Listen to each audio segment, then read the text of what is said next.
Cette semaine, Jacques m'a appelé, puis il voulait vérifier pour... Vous savez, quand on a un thème, là, les prédicateurs, on est un petit peu, comment je pourrais dire, peut-être pas têtu, là, mais on fait à notre manière, on suit pas toujours le thème. Ça fait que Jacques, il dit, je veux que tu saches, je vais prêcher sur le passage puis du thème pour le ralliement. Puis moi, j'étais là, je dis, moi aussi, je voulais prêcher sur le passage du thème pour le ralliement. Puis il me dit, en plus, es-tu encore là, Jacques, en passant, là?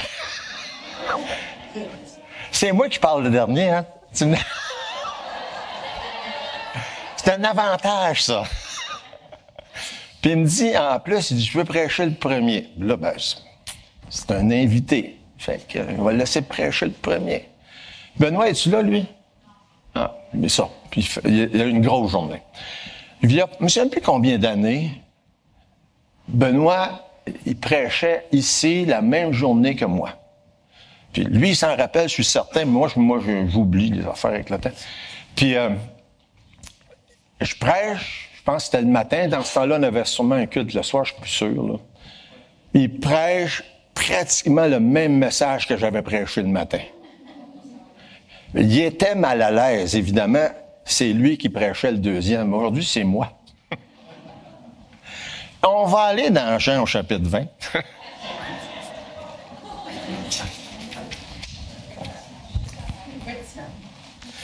Mais, après que Jacques m'a appelé, je me suis dit... Puis il n'y en avait pas eu de problème avec Benoît non plus, en passant, là. C'était pas le même message. Puis la parole de Dieu est tellement impressionnante, spectaculaire, extraordinaire, qu'on pourrait prêcher exactement le même texte, là. Plusieurs personnes, sans dire la même chose. Fait que, tout ça pour dire que ce ne sera pas le même message. Jean chapitre 20, verset 19, on va lire 19 à 28. Le soir de ce jour, qui était le premier de la semaine, les portes du lieu où se trouvaient les disciples étant fermées à cause de la crainte qu'ils avaient des Juifs, Jésus vint, se présenta au milieu d'eux et leur dit « La paix soit avec vous ». Quand il eut dit cela, il leur montra ses mains et son côté. Les disciples furent dans la joie en voyant le Seigneur. Jésus leur dit de nouveau « La paix soit avec vous. Comme le Père m'a envoyé, moi aussi je vous envoie. » Après ces paroles, il souffla sur eux et leur dit « Recevez le Saint-Esprit. Ceux à qui vous pardonnerez les péchés leur seront pardonnés, et ceux à qui vous les retiendrez, ils leur seront retenus. » Thomas, appelé Didyme, l'un des 12, n'était pas avec eux lorsque Jésus vint. Les autres disciples lui dirent donc, nous avons vu le Seigneur, mais il leur dit, si je ne vois dans ses mains la marque des clous, et si je ne mets mon doigt dans la marque des clous, et si je ne mets ma main dans son côté, je ne croirai point. 8 jours après, les disciples de Jésus étaient de nouveau dans la maison et Thomas se trouvait avec eux. Jésus vint, les portes étant fermées, se présenta au milieu d'eux et dit, « La paix soit avec vous. » Puis là, il dit à Thomas, « Avance ici ton doigt et regarde mes mains, avance aussi ta main et mets-la dans mon côté, et ne sois pas incrédule, mais crois. » Thomas lui répondit, « Mon Seigneur et mon Dieu. » Puis là, on va prier. Seigneur, notre Dieu, on est tellement content de pouvoir être réunis ensemble, d'avoir cette communion, de pouvoir chanter tes louanges comme on l'a fait, d'avoir pu partager un repas, d'avoir entendu ce matin un bon message qui nous a exaltés, qui nous a bénis. De te prier, Seigneur, encore aujourd'hui, le reste de la journée, que tout ce qu'on dit, tout ce qu'on fait puisse servir à t'honorer. Et je te prie, Seigneur, pour la parole qu'on va partager ensemble, que ce soit ta parole, que tu puisses utiliser ton serviteur pour que ton nom soit glorifié. Bénis ceux qui sont en bas avec les enfants, accompagne-les. On te prie pour le camp qui commence, pour tous ceux qui sont impliqués, ceux qui le dirigent, ceux qui ont les tâches, les responsabilités dans tous les aspects, autant la cuisine que les jeux, que les moniteurs, monitrices, les dirigeants. Bénis-les, Seigneur. Parle dans les cœurs. Permets que ces messages qu'on va entendre cette semaine aient un effet dans la vie de chacun, un effet de transformation que toi seul es capable de faire par ton Esprit Saint. Je te prie de bénir le restant de la journée dans le nom de Jésus. Amen. Quel beau thème, hein? Quand on l'a bien entendu ce matin, les paroles de Thomas, c'est ça le thème pour tous les camps cette année, autant le ralliement que le camp des jeunes, le camp des ados. Mon Seigneur et mon Dieu. Puis j'ai beaucoup aimé, vous avez vu l'annonce, quelques-uns, puis ça a été affiché sur ici sur le projecteur une partie de la journée. Tous les aspects qu'on pourrait imaginer de qui Jésus peut être, puis doit être dans nos vies. Et j'imagine, je sais pas, c'est pas moi, je suis pas un des prédicateurs pour le reste du camp, mais j'imagine qu'on va en entendre quelques-uns de ces aspects-là, de qui Jésus est. Puis ça me fait penser, je pense qu'à quelques reprises, on a eu des thèmes là, qui se rapprochaient de ça, parce que c'est vraiment la partie centrale de notre vie. Quelle place Jésus a dans la vie d'un enfant de Dieu, d'un chrétien? Qui est Jésus pour toi? Ça, c'était un des thèmes qu'on a eu une année. Et j'espère que, autant aujourd'hui que pendant le reste des camps, ça va servir de réflexion à chacune. Il est qui pour moi? Hein? Thomas dit, mon Seigneur, mon Dieu, mais qui est Jésus pour toi aujourd'hui? Et si Jésus n'a pas cette place-là de Seigneur et Dieu dans ta vie, bien, sache que c'est la meilleure chose qui pourrait arriver. C'est la chose la plus importante qui pourrait arriver dans la vie de quelqu'un. Et j'espère que comme Thomas, vous pourrez dire cette phrase-là, soit avant la fin de la journée ou à la fin des camps, Jésus est mon Seigneur et mon Dieu. C'est une chose de le dire, mais c'est aussi une autre chose de le vivre. Donc, Thomas appelle Jésus mon Seigneur et mon Dieu. Dernièrement, les mercredis soirs, on a fait des méditations sur justement qu'est-ce que ça veut dire connaître Jésus. Et ça m'a amené à réfléchir sur plusieurs aspects de Jésus que des fois on réfléchit pas. Et dans les dernières semaines, on parlait des deux natures de Jésus. Il est complètement Dieu puis complètement homme. C'est des choses qu'on sait, mais de réfléchir à qu'est-ce que ça veut dire. Puis moi, ça m'a amené à réfléchir en même temps sur le sujet de la Trinité. Vous savez, de la Trinité, vous ne ferez pas lever la main, là, j'imagine que la plupart vous croyez dans la Trinité, mais j'espère. Mais la Trinité, c'est fascinant. Moi, ça me fascine quand je réfléchis là-dessus. L'idée qu'il y a juste un Dieu, mais il y a trois personnes, ben, vous savez, moi, ça me rentre pas dans ma tête à moi, là. Je sais pas qu'il y en a. C'est quelqu'un qui peut me l'expliquer? Hein? Peut-être qu'il y a quelqu'un plus intelligent que moi. Ben, sûrement qu'il y a des gens plus intelligents que moi, ça, j'en doute pas. Mais c'est vraiment fascinant quand on se met à réfléchir sur des concepts comme ça.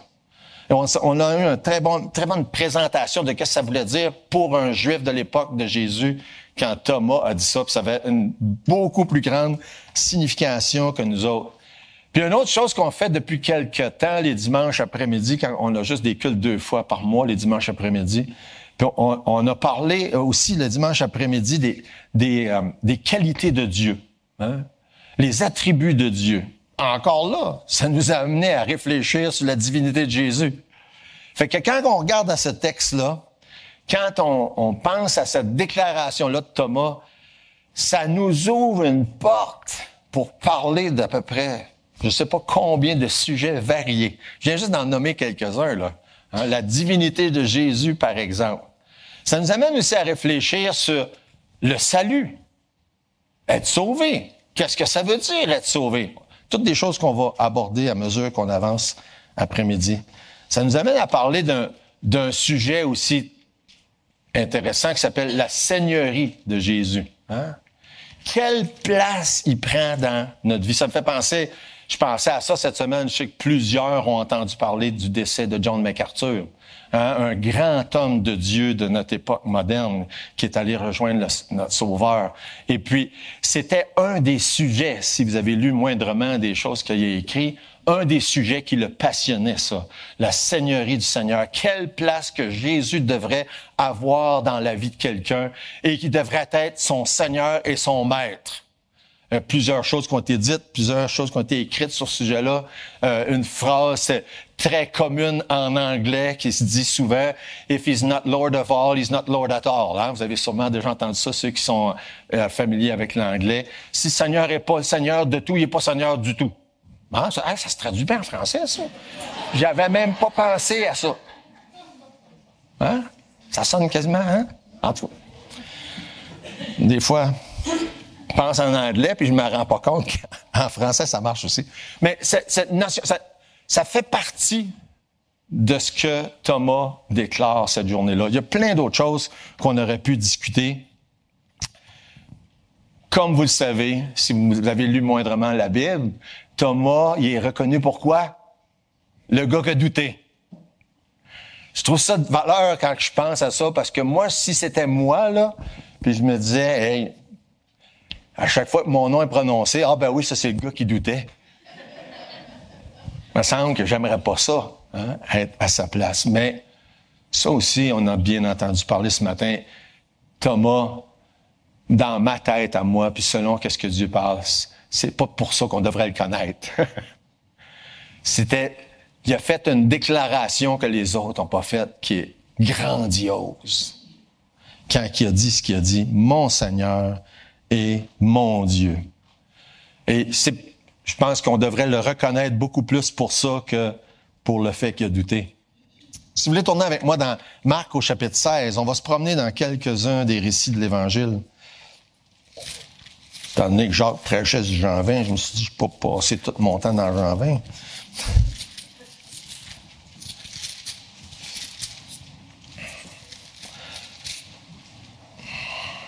Marc au chapitre 16, on va lire les versets 12 à 14.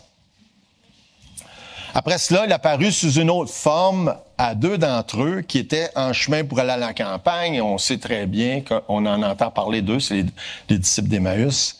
Ils revinrent l'annoncer aux autres qui ne les crurent pas non plus.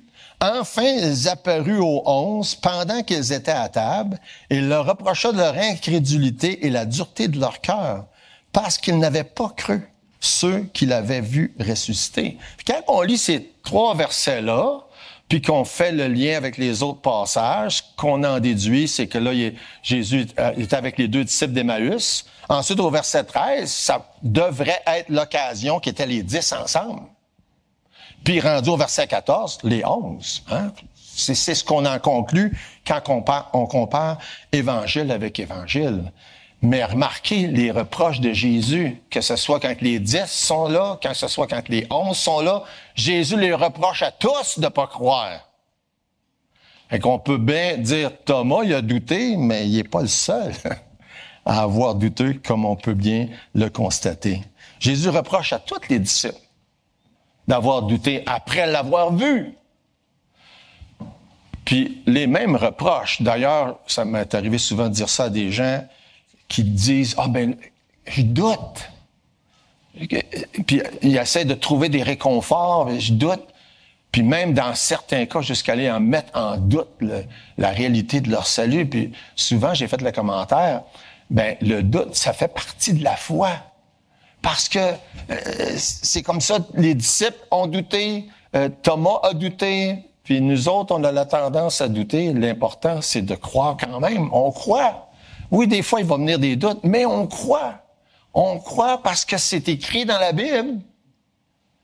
Ah, ben, le doute, il va venir de temps en temps, mais on croit. C'est ça la foi, c'est qu'on croit, même si des fois, on peut avoir des doutes, on croit quand même. On peut retourner dans Jean 20.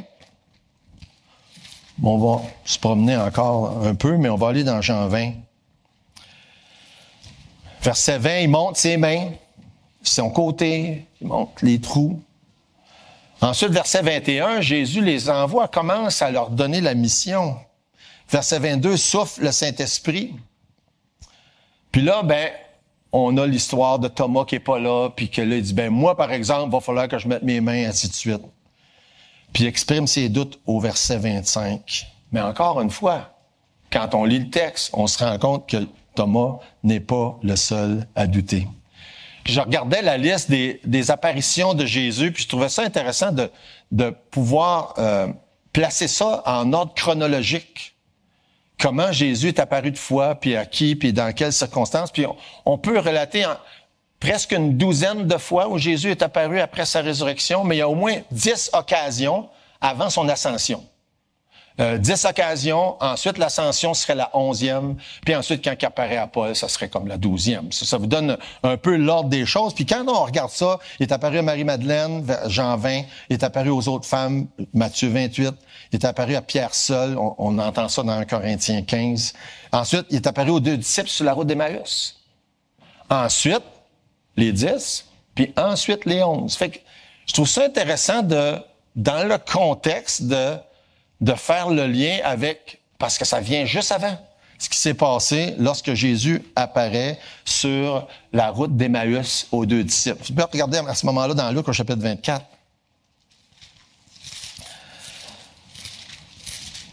C'est vraiment, je pense que dans les passages dans le Nouveau Testament concernant la mort, la résurrection de Jésus, puis ce qui se passe après, là, je pourrais dire que c'est mon passage favori. C'est tellement riche, ce passage-là. Et si on regarde le verset 13, par exemple, voici, ce même jour, 2 disciples allaient dans un village nommé Emmaüs, éloigné de Jérusalem de 60 stades, et s'entretenaient de tout ce qui s'était passé. Pendant qu'ils parlaient et discutaient, Jésus s'approcha et fit route avec eux. Un autre de ces occasions-là, d'un coup, Jésus est là. Hein? Jésus apparaît, puis commence à marcher avec eux autres. Et vous connaissez, la plupart, si vous connaissez moindrement la Bible, cette histoire-là, il y a beaucoup de choses. Ils sont en train de parler avec Jésus. Ils savent pas que c'est Jésus. Puis ils jasent, puis ils jasent. Puis là, ils parlent de ce qui s'est passé. Puis là, tu sais pas, toi, qu'est-ce qui s'est passé? Tu sais, ils sont comme, voyons donc, t'as pas entendu parler? Qu'est-ce qui s'est passé? Puis Jésus, puis qui est mort. Puis là, le verset 21. Il dit, nous espérions que ce serait lui qui délivrerait Israël. Mais avec tout cela, voici le 3e jour que ces choses se sont passées. Pouvez-vous imaginer le désespoir dans la vie de ces gens-là? C'est, on pensait bien que c'était lui, mais il est mort. Puis c'est pas lui. Ils savent pas encore, là. C'est lui. C'est à lui qu'ils sont en train de parler.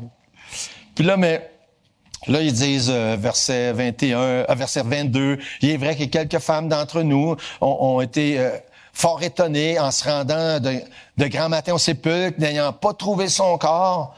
Elles sont venues dire que les anges leur sont apparus et ont annoncé qu'il vivait. Puis là, Jésus leur reproche leur manque de foi. Là, quand on lit les versets 24, 25, je vais lire 25. Alors Jésus leur dit, « Ô homme sans intelligence, et dont le cœur est lent à croire tout ce qu'ils ont dit, tout ce qu'ont dit les prophètes, ne fallait-il pas que le Christ souffre ces choses et qu'il entre dans sa gloire? » En commençant par Moïse et par tous les prophètes, il leur expliqua dans toutes les Écritures ce qui le concernait. Ça ne nous dit pas combien de temps ça a duré. Pouvez-vous imaginer, là, être là? Là, Jésus commence avec Genèse. C'est ça que ça dit. Puis il explique dans toutes les Écritures qu'est-ce qui le concerne. Un cours de théologie, hein? De A à Z, d'histoire sur Jésus, puis tout ce qui le concerne. Puis la Bible, l'Ancien Testament, est rempli de passages qui parlent de Jésus. Ça devait être extraordinaire. On a passé, je me souviens plus combien de temps, peut-être plus qu'un an, peut-être 2, les mercredis soirs, avec le livre de John Cross. Vous connaissez L'homme sur le chemin d'Emmaüs, là? Si vous connaissez pas ce livre-là en passant, je vous encourage à le lire. C'est comme du bonbon, là. Hein? Il fait ça dans son livre. Il part du début, puis il raconte tout ce qui concerne Jésus dans toute la Bible. Écoute, en tout cas, je vous encourage à lire la Bible, c'est sûr, au début, là, en premier, mais à vous instruire, à vous nourrir de bons matériels comme ça. Toutes les Écritures, qu'est-ce qui concerne Jésus. Fait que là, eux autres, ils en viennent pas jusqu'au temps que Jésus se révèle à eux comme étant celui dont ils parlent depuis ce temps-là. Là, ils en reviennent juste pas que c'est Jésus. Puis là, un peu plus tard dans le texte, il dit, « Notre cœur ne brûlait-il pas au-dedans de nous? » Hein? Là, ils sont comme, « Me semblait qu'il y avait quelque chose. Hein? Ça vous arrive des fois de ça. Me semblait qu'il y avait quelque chose. » Ben oui, me semblait qu'il y avait quelque chose. C'est ça que ça dit au verset 32. Notre cœur ne brûlait-il pas au-dedans de nous? Puis quand on arrive verset 33, se levant à l'heure même, ils retournèrent à Jérusalem, ils trouvèrent les 11 et ceux qui étaient avec eux assemblés. Ah, connaissons ça. On parle de quoi? On parle de la foi que Thomas est là. Fait que c'est intéressant de prendre le contexte puis de se situer qu'est-ce qui est en train de se passer là, comparé avec Jean au chapitre 20. Verset 34. Le Seigneur est... Il se présente...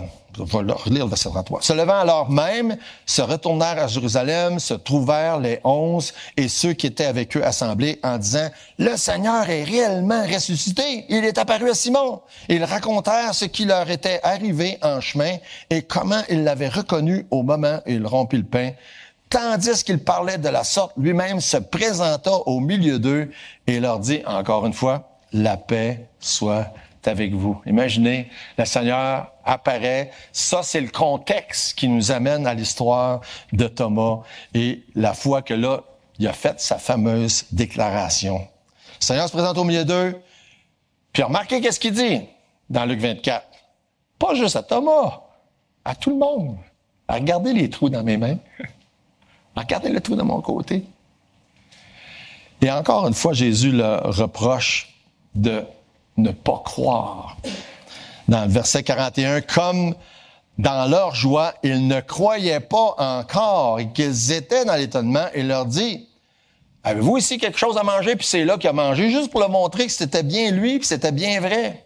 Verset 44, « C'est là ce que je vous disais lorsque j'étais encore avec vous, qu'il fallait que s'accomplisse tout ce qui est écrit de moi dans les lois de Moïse, dans les prophètes et dans les psaumes. » Il répète encore la même chose. Il a dit ça aux disciples sur la route d'Emmaüs.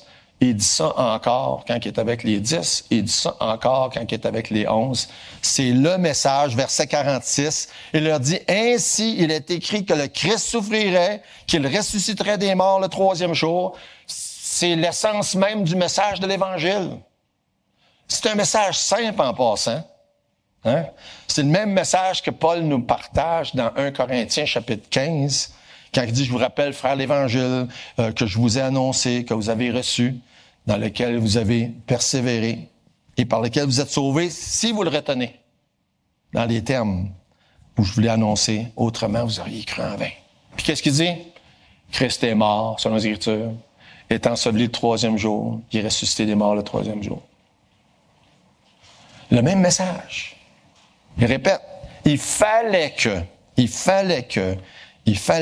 un message très simple. Et quand Jésus se manifeste aux disciples d'Emmaüs, aux 10 qui sont réunis sans Thomas, aux 11 réunis avec Thomas, il répète encore la même chose. Le même message qui va être répété par les disciples après que Jésus sera monté au ciel. Verset 47, toujours dans le même passage, Luc 24.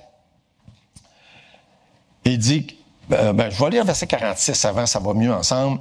« Ainsi, il est écrit que le Christ souffrirait, qu'il ressusciterait des morts le 3e jour, et que la repentance et le pardon des péchés seraient prêchés en son nom à toutes les nations, à commencer par Jérusalem. » Et ça, c'est à l'occasion que Thomas a dit, « Mon Seigneur et mon Dieu, qu'est-ce qui a fait ça? » C'est qu'il a entendu Jésus dire ces choses-là.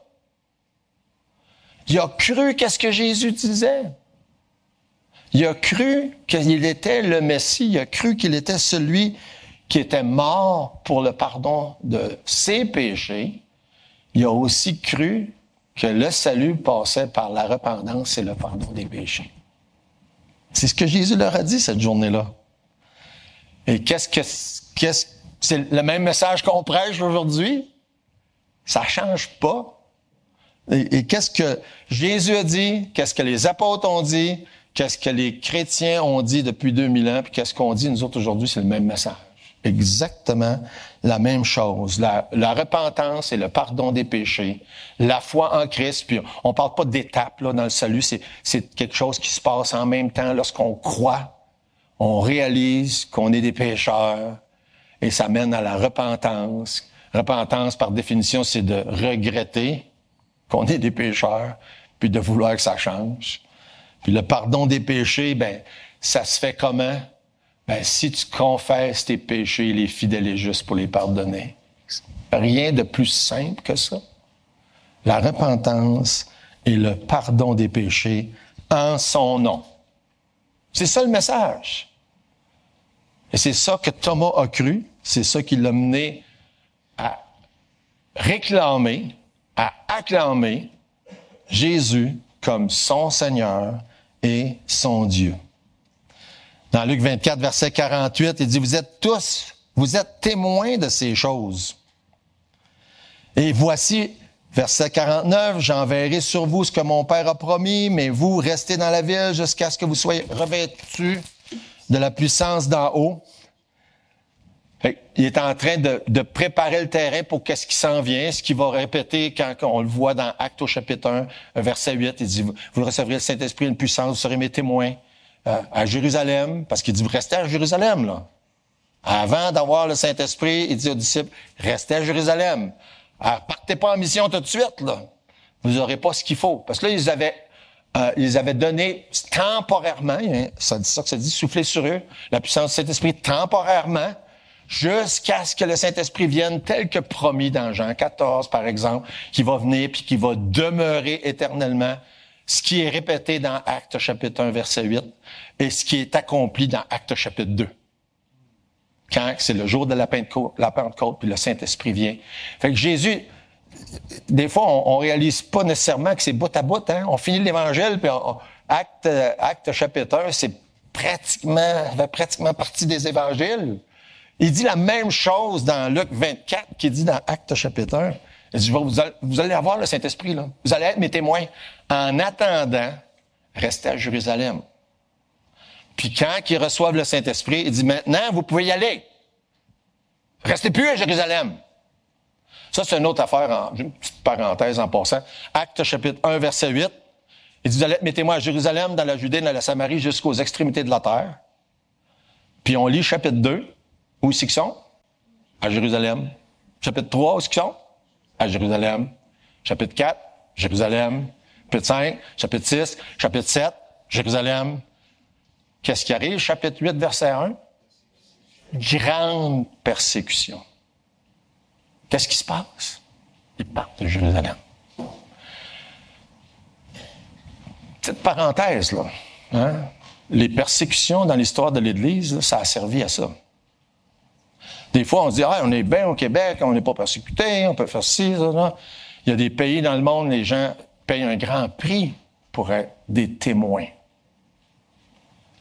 Mais ça leur permet d'être des témoins. Comme peut-être trop souvent, on néglige de faire. En tout cas, c'était juste une parenthèse. Conclusion. De retour dans Jean 20.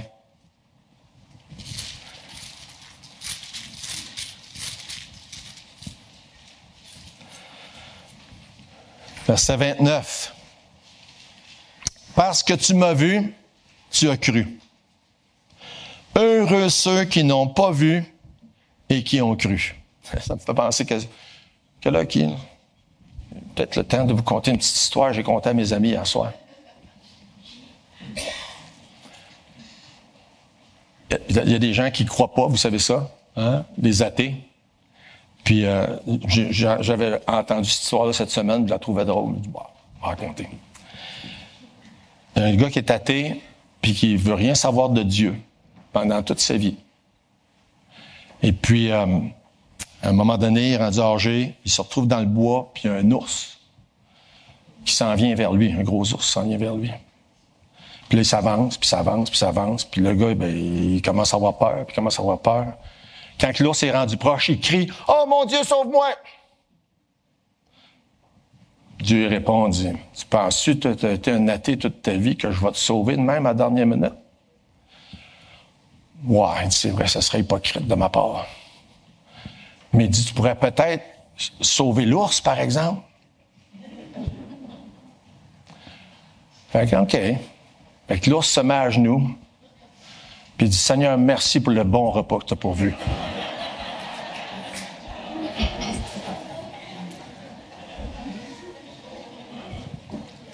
C'est parce que ça donne avec le texte, sinon j'aurais pas compté ça, là.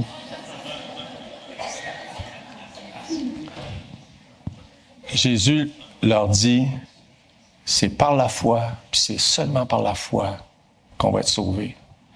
Puis il y a effectivement des gens qui ne croient pas. Puis Jésus dit, ça parlait, elle vient me chercher. Heureux ceux qui ont cru sans avoir vu. Tu sais, des fois on penserait, hey, les gens qui ont vécu à l'époque de Jésus, là, me semble ça aurait été plus facile. Ils l'ont vu mort, ils l'ont vu ressusciter. Non, c'était pas plus facile. Puis en plus, il rajoute, vous savez, le mot heureux et béni, c'est la même chose dans la Bible. Hein? Béni, c'est une bénédiction. C'est ce que ça veut dire? De croire sans avoir vu. Autrement dit, c'est mieux de croire sans avoir vu que de croire quand on a vu. C'est ça que ça veut dire, en tout cas, dans notre texte. Puis ça m'a fait réfléchir sur ce sujet-là. C'est comme, hein, nous avons une bénédiction supplémentaire de croire sans avoir vu. J'avais jamais pensé à ça avant. C'est une bénédiction de croire sans avoir vu. Puis là, je pensais à tous les charlatans qui existent, qui font semblant de faire des miracles, puis des signes de ci, puis des signes de ça. Ils comprennent pas ce que Jésus est en train de dire, là. On n'a pas besoin de voir pour croire. C'est mieux de croire quand on n'a pas vu. C'est ça qu'il dit à Thomas. Pas juste pour Thomas, ça. C'est pour nous autres aussi. Heureux ceux qui ont cru sans avoir vu. Fait que peut-être ça peut vous encourager d'avoir c'est une bénédiction. On n'a pas besoin de tous les artifices que les gens prétendent qu'il faut avoir. Puis ça concorde avec la définition de la foi qu'on voit dans Hébreux chapitre 11. Hein? La foi est une ferme assurance des choses qu'on espère, une démonstration de celles qu'on ne voit pas. La foi, là, c'est normal, puis c'est correct, puis c'est bien si on n'a rien vu. C'est une bénédiction d'ailleurs. C'est ça que Jésus dit. Heureux ceux qui croient sans avoir vu. Jésus même, il reproche aux dirigeants religieux de son époque de vouloir avoir des signes. Il dit non, vous n'avez pas besoin de signes. Il faut croire sans avoir vu. C'est une bénédiction. Puis c'est la même chose pour nous aujourd'hui. Verset suivant, verset 30, Jésus a fait encore en présence de ses disciples beaucoup d'autres miracles qui ne sont pas écrits dans ce livre. Mais ces choses ont été écrites afin que vous croyiez que Jésus est le Christ, le Fils de Dieu, et qu'en croyant, vous ayez la vie en son nom. Quand on retourne au chapitre suivant, le dernier verset de Jean, chapitre 21, ça dit, Jésus a fait encore beaucoup d'autres choses. Si on les écrivait en détail, je ne pense pas que le monde même pourrait contenir les livres qu'on écrirait. Jésus a fait plein de choses. Jésus a dit plein de choses qui n'est pas écrit dans la Bible. Mais ce qui est là, c'est ce qu'on avait besoin. Puis l'histoire de Thomas est là parce qu'on en avait besoin. On avait besoin qu'il y ait un gars qui s'appelle Thomas qui soit pas là la journée que Jésus s'est présenté. Pour que Jésus puisse se servir de lui, pas pour dire « Ah, Thomas, c'est le gars qui doute ». Non, non, pour que Jésus nous enseigne des belles choses au travers de cet exemple-là. Il y a plein d'autres choses qui est arrivé qui c'est pas écrit dans la Bible. Mais ça, c'est là parce qu'on avait besoin de le savoir. Puis il y a un autre point très important qu'il faut pas manquer dans la déclaration de Thomas, puis je termine avec ça, c'est l'aspect, c'est le pronom possessif qui est dans le texte qu'il faut pas manquer. Il dit « Mon Seigneur et mon Dieu ». Beaucoup de gens croient, vous êtes ici aujourd'hui, probablement c'est parce que vous croyez au moins qu'il y a un Dieu, hein? Que Dieu existe, que peut-être même que vous croyez que la Bible est vraie. Je ne le sais pas. Il y a peut-être des gens qui croient même pas ça, qui sont ici avec nous aujourd'hui. Mais au moins, vous avez une base, connaissez l'histoire, vous avez déjà entendu parler de Jésus. Mais l'histoire de Thomas vous enseigne, nous enseigne que c'est pas suffisant. Il faut qu'on puisse arriver au point dans notre vie de dire, Jésus, là, c'est mon Seigneur. C'est mon Dieu. C'est pas juste le Seigneur. C'est pas juste le Dieu. C'est mon Seigneur. C'est mon Dieu.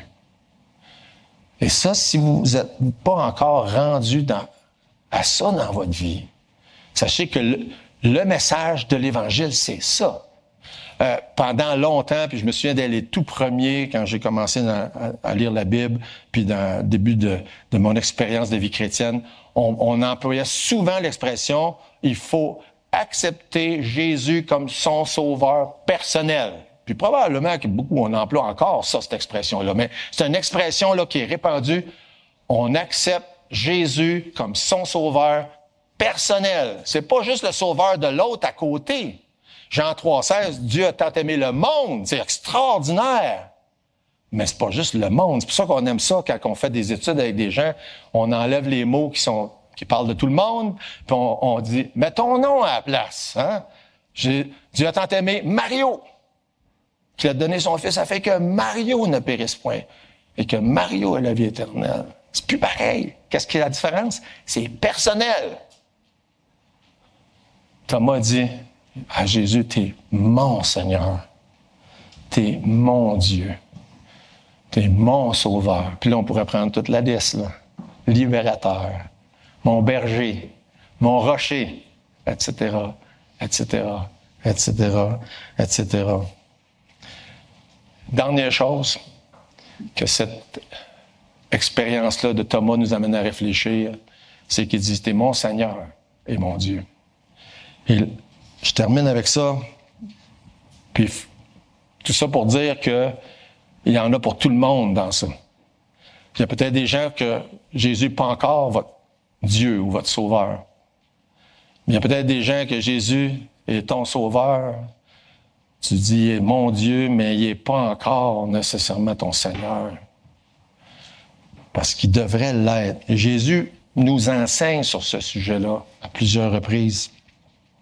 Entre autres, dans Matthieu chapitre 7. Comme je dis, je termine avec ça, là. Je sais que vous êtes fatigués. Matthieu chapitre 7, verset 21. Ceux qui me disent « Seigneur, Seigneur » n'entreront pas tous dans le royaume des cieux, mais seulement celui qui fait la volonté de mon Père qui est dans les cieux.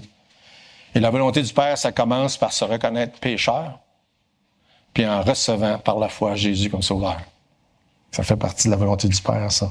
Plusieurs me diront ce jour-là, « Seigneur, Seigneur, n'avons-nous pas prophétisé par ton nom? N'avons-nous pas chassé des démons par ton nom? N'avons-nous pas fait beaucoup de miracles par ton nom? » Alors, je leur dirai ouvertement, « Je ne vous ai jamais connus. » Fait que c'est pas juste la personne qui dit Seigneur qui est sauvée, mais c'est la personne que Jésus est son Seigneur. Comme Thomas dit, mon Seigneur, mon Dieu. Puis dans Luc 6, Jésus dit, pourquoi vous m'appelez Seigneur, Seigneur, puis vous faites pas ce que je dis? Vous savez que le mot Seigneur au Québec, là, c'est dans les bouches d'à peu près tout le monde. On entend ça tout le temps. Puis ça veut rien dire. C'est même blasphématoire. Parce que de dire Seigneur, ça devrait vouloir dire Jésus est mon Seigneur. Si on croit que Jésus est son Seigneur, c'est parce qu'on croit que Jésus est son maître. S'il est son maître, ben c'est lui qui décide. C'est lui qui décide. Fait que si tu n'as pas encore reconnu Jésus comme ton sauveur, ton Dieu, ben c'est nécessaire. C'est le seul moyen. C'est le seul chemin. Il n'y a pas d'autre façon de venir à Dieu. De reconnaître qu'on est des pécheurs, qu'on a besoin de confesser nos péchés, de se repentir, de venir à Jésus par la foi. C'est la seule manière. Puis s'il n'y a pas la place de Seigneur qu'il devrait avoir, ben c'est important de réaliser que Jésus, il n'est pas juste sauveur. Il est aussi Seigneur, Maître, etc., etc. On prie. Notre Dieu, merci pour ta parole. Je te prie, Seigneur, que dans tous ceux qui sont ici aujourd'hui, que chacun, chacune puisse s'examiner et se poser la question, est-ce que Jésus est mon Dieu, mon Sauveur, mon Seigneur, mon Maître? Parle à nos cœurs, Seigneur. Permets qu'on puisse chacun repartir d'ici avec un cœur renouvelé, un esprit qui est prêt à obéir, à accomplir ta volonté. Bénis, Seigneur, le restant des camps qui commencent tantôt. Permets que dans la vie de chacune des personnes qui sont ici, on puisse se réjouir de voir du fruit. C'est dans le nom de Jésus, je te prie.